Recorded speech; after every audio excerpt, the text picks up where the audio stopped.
नमस्कार दोस्तों, प्रॉफिट परिक्रमा में आपका स्वागत है।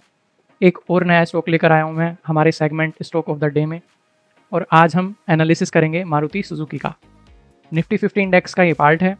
ऑटोमोबाइल पैसेंजर कार सेक्टर से बिलोंग करता है। और मारुति सुजुकी वो नाम है जिसने इंडियन कार बाज़ार में ऐसा धमाल मचाया है कि सालों से इसको कोई हिला नहीं पाया।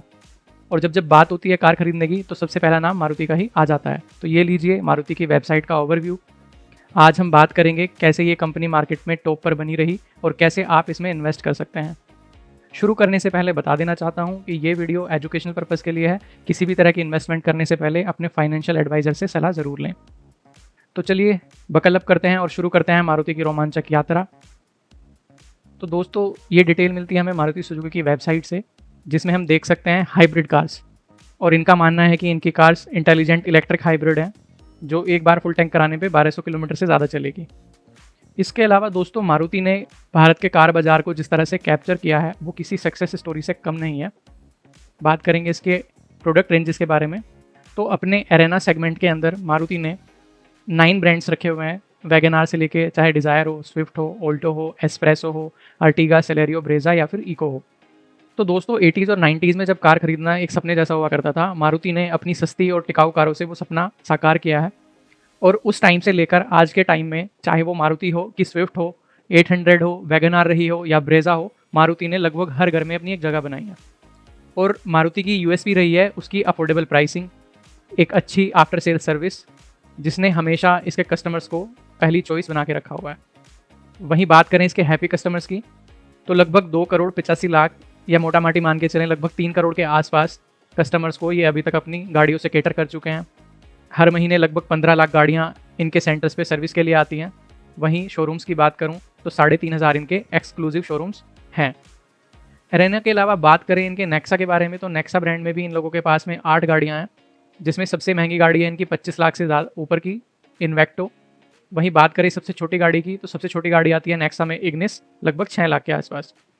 और बलेनो इनकी वो गाड़ी है जो नेक्सा ब्रांड में सबसे ज़्यादा बिकने वाली गाड़ी है। तो एरेना और नेक्सा के अलावा अगर मैं बात करूं इनके व्हीकल सेगमेंटेशन के बारे में तो हैचबैक गाड़ियों में भी इनके पास में 5 ब्रांड हैं। सेडान में 1 है, एमयूवी एसयूवी में 2 हैं, वैन्स में 1 है, 9 गाड़ियाँ इनके सीएनजी सेक्टर में हैं और टूर सेगमेंट में भी इनके पास में 5 मॉडल्स अवेलेबल हैं। तो चलिए अब इसके स्टॉक के बारे में बात कर लेते हैं। तो मारुति सुजुकी का स्टॉक हाई प्राइस्ड है और आज 26 सितंबर को 13,383 रुपये पे क्लोजिंग दी है। एक दिन में लगभग 4.68% बढ़ा है। बात करें इसकी आज के दिन की रेंज की तो 12,830 इसका लो रहा, वहीं 13,411 इसका हाई रहा। 52 हफ्तों की रेंज का इसका लो रहा है 9,737 रुपये, वहीं हाई रहा है 13,680 रुपये। हालांकि मारुति सुजुकी का स्टॉक काफ़ी हाई प्राइस्ड है, लेकिन मैं आपको ज़रूर बताऊंगा कि मारुति सुजुकी के स्टॉक में कम पैसों में हम कैसे इन्वेस्ट कर सकते हैं। और हाँ दोस्तों, अगर आपने चैनल अभी तक सब्सक्राइब नहीं किया है तो जल्दी से कर लीजिए, क्योंकि मैं हर रोज़ ऐसी मज़ेदार और इन्फॉर्मेटिव वीडियोज़ लेकर आता हूँ आपके लिए।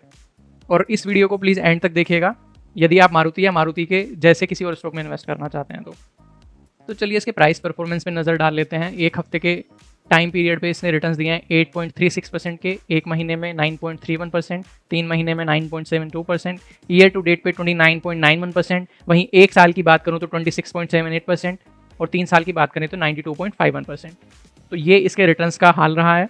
और बड़ी बात यह है कि एक हफ्ते से लेकर 3 साल तक के रिटर्न्स आप देखेंगे तो हर जगह पे ये पॉजिटिव रिटर्न्स देते हुए नजर आया है।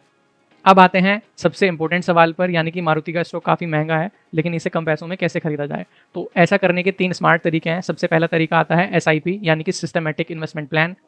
तो धीरे धीरे हर महीने थोड़ी थोड़ी रकम आप इन्वेस्ट कर सकते हैं और मारुति के शेयर्स खरीद सकते हैं। सेकंड पॉइंट आता है हमारा स्टॉक फ्रैक्शंस का। तो कुछ ब्रोकर्स आपको फ्रैक्शनल शेयर्स खरीदने की फैसिलिटी प्रोवाइड करते हैं, जिससे आप कम पैसों में भी इसमें कुछ हिस्सा खरीद सकते हैं। तीसरा पॉइंट आता है म्यूचुअल फंड्स। आप म्यूचुअल फंड्स के थ्रू मारुति में निवेश कर सकते हैं और ऐसे म्यूचुअल फंड को चूज कर सकते हैं जिसमें मारुति का काफ़ी अच्छा खासा हिस्सा हो। तो फ्रेंड्स, बड़े स्टॉक से बिल्कुल मत डरिए, क्योंकि इन कुछ छोटी छोटी स्मार्ट स्ट्रेटेजीज को फॉलो करके आप मारुति या बड़े स्टॉक्स में काफ़ी कंफर्टेबली इन्वेस्ट कर सकते हैं। तो चलिए इंडिया की सबसे बड़ी पैसेंजर और कार मैन्युफैक्चर कंपनियों में से एक मारुति के चार्ट पैटर्न्स पर नज़र डालते हैं और शुरुआत करते हैं 1 महीने के चार्ट से। तो 1 महीने के चार्ट की शुरुआत थोड़ी ठंडी रही थी और पिछले 7-8 दिनों से इस चार्ट ने ऊपर की तरफ जाना शुरू किया और 9% के रिटर्न्स अभी तक दे चुका है। वहीं बात करें इसके तिमाही चार्ट के बारे में तो काफ़ी उथल पुथल देखने को मिलती है, लेकिन रिटर्न्स इसके 3 महीने के चार्ट पे भी हमें 9.92% के देखने को मिल जाते हैं। नज़र डालते हैं इसके छमाही चार्ट पे, तो छमाही चार्ट पे आपको एक डिविडेंड और काफ़ी बार ऊपर नीचे जाता हुआ स्टॉक दिखाई पड़ता है, लेकिन 6 महीने में भी 9.25% के रिटर्न्स इसने डिलीवर किए हैं। वहीं बात करें इसके 1 साल के चार्ट पैटर्न की, तो 1 साल में आपको एक डिविडेंड देखने को मिलता है। शुरुआत हुई थी नीचे जाने से, फिर थोड़ा ऊपर गया, फिर एक रेंज में कंसोलिडेशन चलता रहा और अभी भी उसी रेंज में ये कहीं ना कहीं घूमते हुए आपको नजर आता है। लेकिन 1 साल में 26.78% के रिटर्न्स अभी तक डिलीवर कर चुका है। बात करें इसके पंचवर्षीय योजना यानी कि 5 साल की परफॉर्मेंस के बारे में, तो 5 साल के चार्ट पे आप नजर डालेंगे तो शुरुआती दिनों में ये नीचे की तरफ जाते हुए दिखाई पड़ा, लेकिन इसने एकदम से टर्न लिया 2020 के मई और जून महीने के आसपास, और वहां से इसने लगातार बढ़ोतरी की तरफ अपना चार्ट बना के रखा हुआ है और 97.58% के रिटर्न ये 5 साल की समय अवधि में अपने इन्वेस्टर्स को रिटर्न कर चुका है। तो दोस्तों ये होती है पावर इन्वेस्ट करने की, इसलिए मैं अपनी हर एक वीडियो में आपको हमेशा बोलते हुए मिलूंगा इन्वेस्टमेंट के बारे में। मैं कभी भी नहीं बोलूंगा कि आप एफ&ओ में जाओ या छोटी मोटी ट्रेडिंग करो, हमेशा उसमें लॉसेज होते हैं। हाल ही में सेबी की भी एक रिपोर्ट आई थी जिसमें यही पता चला कि ट्रेडिंग करने से मोस्टली लोगों का लॉस ही हुआ है। हालांकि ये वीडियो सिर्फ एजुकेशनल पर्पस के लिए है। आप किसी भी तरह की खरीदारी या इन्वेस्टमेंट करने से पहले अपनी पढ़ाई ज़रूर करें और अपने इन्वेस्टर से, अपने फाइनेंशियल एडवाइजर से सलाह ज़रूर ले लें। तो चलिए अब बात करते हैं इसके मैक्स चार्ट के बारे में। तो 2004 के आसपास ये कंपनी लिस्ट हुई थी और अभी लगभग 20 साल हो चुके हैं, और 20 साल की समय अवधि में इस कंपनी ने अपने इन्वेस्टर को 7300% के रिटर्न्स अभी तक डिलीवर किए हैं। तो यहाँ से पता चलता है कि जितना आप टाइम इन्वेस्ट करोगे अपने पैसे के साथ में, तो आपको कैसे रिटर्न मिलने वाले हैं। तो चलिए अब बात करते हैं बीएसई की वेबसाइट से मिलने वाले परफॉर्मेंस एनालिटिक्स स्टैट्स के बारे में। तो इस स्लाइड में आपको 1 हफ्ते, 2 हफ्ते, 1 महीना, 3 महीना, 6 महीना, ईयर टू डेट, वहीं साल की बात करूँ तो 1 साल, 2 साल, 3 साल, 5 साल और 10 साल का इस स्टॉक का रिटर्न परसेंटेज चेंज देखने को मिलता है। साथ में मिलता है आपको सेंसेक्स का रिटर्न परसेंटेज, इसके अलावा बीएसई के ऑटो सेक्टर का रिटर्न परसेंटेज, साथ ही बीएसई कंज्यूमर डिस्क्रिशनरी का भी परसेंटेज चेंज आपको देखने को मिल जाता है। और मज़े की बात दोस्तों ये है कि मारुति हो, सेंसेक्स हो, बीएसई ऑटो हो या बीएसई कंज्यूमर इंडेक्स हो, सभी में आपको ग्रीन रिटर्न्स दिखाई मिलते हैं। और मैं आपको रिक्वेस्ट करूंगा कि आप इस स्लाइड का स्क्रीनशॉट ले लीजिएगा और ध्यान दीजिएगा, एक बार फर्स्ट एनालिसिस में आप चेक करिएगा 1 हफ्ते से लेके 6 महीने के रिटर्न्स, और फिर उसके बाद आप ध्यान दीजिएगा 1 साल से लेके 5 साल और 10 साल के रिटर्न्स। तो आपको साफ अंतर नजर आएगा कि छोटे टाइम में इन्वेस्ट करेंगे तो क्या रिटर्न मिलेगा, और बड़े टाइम फ्रेम में आप इन्वेस्ट करते हैं तो कितने अच्छे रिटर्न्स मिलते हैं। और आप ध्यान देंगे तो आपको पता चलता है कि 1 साल में इस कंपनी ने 26% के रिटर्न दिए हैं, वहीं 10 साल में ये 340% के रिटर्न हो जाते हैं। कंपेयर करेंगे सेंसेक्स के साथ, तो सेंसेक्स ने 1 साल में 30% और 10 साल में 222% का रिटर्न दिया है। बीएसई ऑटो ने 1 साल में 67% और 10 साल में 247% का रिटर्न दिया है। वहीं बीएसई कंज्यूमर इंडेक्स की बात करें तो 1 साल के रिटर्न बनते हैं 57% और 10 साल के बनते हैं 363% के। तो इस स्लाइड का आप स्क्रीनशॉट ले लीजिएगा। चलिए आगे बढ़ते हैं और बात करते हैं कुछ और आंकड़ों की बीएसई से मिलते हैं हमें। ये आंकड़े जुड़े हैं आज के प्राइस से रिलेटेड, आज का closing price, open price, high price, लो प्राइस, 52 हफ्ते की रेंज वगैरह वगैरह। तो आप इसका भी स्क्रीनशॉट ले लीजिएगा। अब बात करते हैं इसके ट्रेंड के बारे में। तो अभी हाल ही में इसका ट्रेंड है बुलिश साइड पे। बात करूं इसके मार्केट कैप की तो 4,20,790 करोड़ का मार्केट कैप है। फेस वैल्यू है इसकी 5, सेक्टर पीई है 32.83 का, और मारुति सुजुकी के शेयर का पीई है 28.66, 28 के आसपास, यानी कि अपने सेक्टर पीई से थोड़ा सा कम। अब चलते हैं इसके सीजनल एनालिसिस की तरफ। तो सीजनल एनालिसिस की बात करूं तो सितंबर महीने में पिछले 22 में से 16 साल में ऐसा हुआ है कि इस कंपनी ने पॉजिटिव रिटर्न्स डिलीवर करे हुए हैं। अगर मैं मैक्सिमम पॉजिटिव और मैक्सिमम नेगेटिव रिटर्न्स को छोड़ दूं और बात करूं एवरेज रिटर्न्स के बारे में, तो पॉजिटिव साइड पे सितंबर महीने में इसने 11% के रिटर्न्स डिलीवर करे हैं, वहीं नेगेटिव साइड पे इसने लगभग 5.5% के रिटर्न दिए हैं। तो मोटा माटी सितंबर महीने में अच्छे रिटर्न्स डिलीवर करता है। अब बात करते हैं डिटेल में बात करूं तो सबसे ऊपर की इंडेक्स लाइन में आपको देखने को मिलते हैं एवरेज मंथली परफॉर्मेंसेस जनवरी से लेकर दिसंबर तक के, जिसमें सिर्फ एक महीना ऐसा है फरवरी का जिसमें ये नेगेटिव रिटर्न्स आपको देते हुए दिखाई पड़ता है, अगर मंथली की बात करें तो।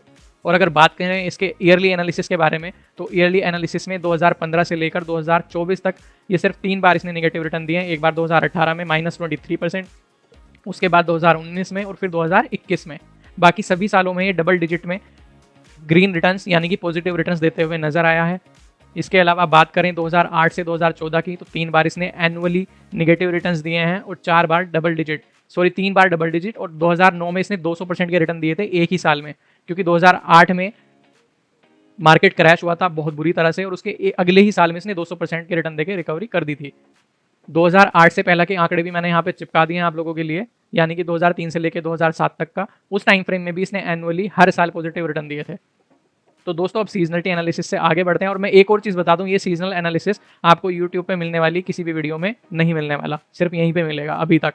तो चलिए आगे बढ़ते हैं, की इन्फो के बारे में बात कर लेते हैं। ये अपने सेक्टर का एक स्ट्रॉन्ग परफॉर्मर है, और पाइट्रोस्की अंकल ने स्कोर दिया इसको 6, छक्का मार दिया स्टॉक ने, यानी कि इसके फाइनेंशियल्स हैं हमारे एवरेज। बात करें इसके CAGR ग्रोथ के बारे में, तो 3 साल की CAGR पे रिवेन्यू CAGR है इसका 25% से थोड़ा सा ज़्यादा, नेट प्रॉफिट CAGR है 45%, और ऑपरेटिंग प्रॉफिट CAGR बनता है 51%। तो यहाँ से इस स्टॉक की मजबूती आपको देखने को मिल जाती है।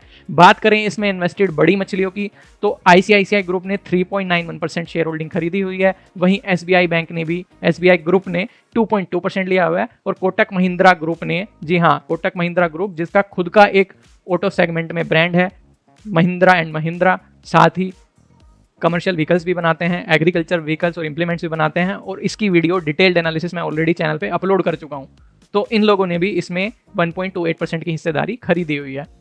बात करते हैं अब कॉर्पोरेट एक्शन की, तो बोनस और स्प्लिट हमें देखने को नहीं मिला इस शेयर में, हमें मिलता है सिर्फ डिविडेंड, और इन्होंने हाल ही में 2 अगस्त 2024 को फाइनल डिविडेंड दिया था 125 रुपये पर शेयर का, और इस स्लाइड में आप हर साल का डिविडेंड देख सकते हो जो फाइनल डिविडेंड है, और 2024 का डिविडेंड सबसे ज़्यादा रहा है। बात करें इनके 5 साल के फाइनेंशियल्स के बारे में, तो दोस्तों मैं आपको एक बात बोलूँगा यहाँ पे, आप ट्रेंड देखना, ट्रेंड की जो कैंडल्स मैंने यहाँ इस स्लाइड में दी हुई है 2020 से लेकर 2024 तक की, इसको ज़रूर ध्यान देना आप, क्योंकि सबसे ईजी तरीका ये समझने का यहीं पे है।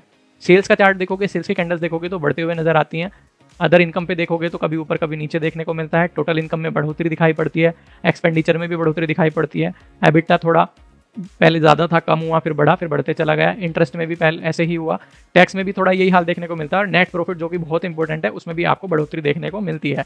आंकड़ों की बात करूं तो 2024 मार्च के आंकड़े बताते हैं कि 1,41,858 करोड़ की सेल्स हुई थी, वहीं नेट प्रॉफिट हुआ था 13,234 करोड़ का। 2023, 2022, 2021 और 2020 से आप कंपैरिजन कर सकते हैं, तो इस स्लाइड का आप स्क्रीनशॉट जरूर ले लीजिएगा। अब बात करेंगे मारुति के शेयर होल्डिंग पैटर्न के बारे में, तो खुद प्रमोटर के पास में 58% की हिस्सेदारी है, FIIs ने लिया हुआ है लगभग 19%, वहीं लगभग 19.5% लिया हुआ है DIIs ने, और पब्लिक के पास में बचता है 3.33% शेयर होल्डिंग। और मजे की बात यह है कि 2023 के जून महीने से लेके जून 2024 तक, यानी कि पिछले 5 क्वार्टर में प्रमोटर ने अपना हिस्सा धीरे धीरे करके बढ़ाया हुआ है, यानी कि प्रमोटर को अपने स्टॉक में, अपनी कंपनी में काफ़ी कॉन्फिडेंस दिखाई पड़ता है। तो दोस्तों अब बढ़ते हैं स्क्रीनर से मिलने वाले कुछ और आंकड़ों की तरफ। यहाँ देखने को मिलता है आपको market capitalisation, current price, high low price, stock का PE, book value, dividend yield, ROCE percentage, ROE percentage, face value. और मजे की बात यह है कि मैं यहाँ पर लेकर आया हूँ आपके लिए स्टॉक के PE के साथ साथ 4th लाइन में आप देखोगे इंडस्ट्री का PE भी है कंपेयर करने के लिए, 10 साल का एवरेज PE है, 3 साल का एवरेज PE भी मैंने यहाँ पे दिया हुआ है। ठीक है, तो ये स्टॉक अपने इंडस्ट्री PE 10 साल और 3 साल के एवरेज PE से करंट टाइम पे कम PE पे ट्रेंड कर रहा है। बात करें इसके ऑपरेटिंग मार्जिन्स के बारे में, तो 5 साल का एवरेज रहा है 10% से थोड़ा सा ज़्यादा। हाई प्राइस की बात करें, ऑल टाइम का हाई प्राइस रहा है 13,680, वहीं ऑल टाइम का लो प्राइस रहा है 393 रुपये। RSI स्कोर है इसका 77.3 का, यानी कि थोड़ा सा ओवरबोट साइड पे स्टॉक है अभी, और अपने 52 वीक के लो से 37% अप साइड पे है, वहीं अपने 52 वीक के हाई से मात्र 2% नीचे है। बात करें इसके ROE के बारे में, तो 10 साल में 12.5%, 5 साल में एवरेज 10.8% और 3 साल का एवरेज 12.3% है, यानी कि काफ़ी ठीक ठाक है। NCAVPS की बात करें तो -2 to 8 है। इसका मतलब ये है कि अगर आज के दिन कंपनी क्रैश कर जाती है, बंद पड़ जाती है, तो शेयर होल्डर को कुछ नहीं मिलने वाला है। हालांकि इसके बारे में हम फिर कोई वीडियो लेकर आएंगे जिसमें डिटेल में बात करेंगे ये क्या होता है, कैसे कैलकुलेट होता है, तो अभी के लिए आप इस पर ज़्यादा ध्यान मत दीजिएगा। बात करें ओल्टमैन जी स्कोर की, तो 8.62 है, जो बताता है कि इसके फाइनेंशियल्स काफ़ी मजबूत हैं। ग्रैहम स्कोर की बात करें तो ग्रैहम अंकल बोलते हैं कि 5382 रुपीज़, यानी कि 5,382 रुपये इसका स्टॉक प्राइस ग्रैहम अंकल के हिसाब से होना चाहिए था। हालांकि ये 13,384 पे ट्रेड कर रहा है। यहाँ पे देखने को मिल जाती है आपको प्रमोटर होल्डिंग, 200 दिन का मूविंग एवरेज और 50 दिन का मूविंग एवरेज। तो स्टॉक कब खरीदना है, कितने प्राइस पे खरीदना है, ये आप खुद से डिसाइड कीजिएगा।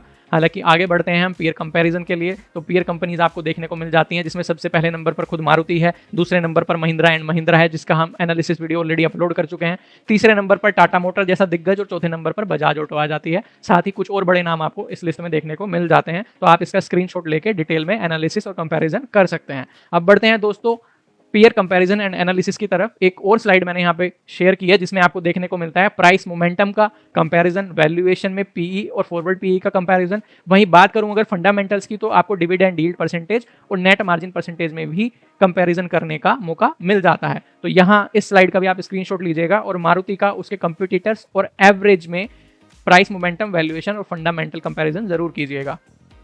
अब बात कर लेते हैं लेटेस्ट कंटेंट के बारे में। तो दोस्तों हाल ही में हमारे चैनल पर आपको देखने को मिलेगी ब्रिटानिया बिस्किट्स का कंप्लीट एनालिसिस, पावर ग्रिड जैसी बड़ी कंपनी का एनालिसिस, 6 महीने में सबसे ज़्यादा प्रॉफिट देने वाले 6 स्टॉक्स, HL जैसी शानदार कंपनी, NTPC जैसी ताकतवर कंपनी और वरुण बेवरेजेस जैसी फेमस कंपनी का डिटेल एनालिसिस वीडियो आप चैनल पर देख सकते हैं। तो प्लीज़ चैनल को सब्सक्राइब कीजिए।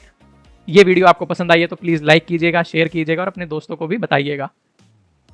तो हमारे साथ जुड़ने के लिए आपका बहुत बहुत शुक्रिया, बहुत बहुत धन्यवाद। जल्दी ही मिलेंगे अगली वीडियो के साथ, तब तक के लिए हैप्पी इन्वेस्टिंग।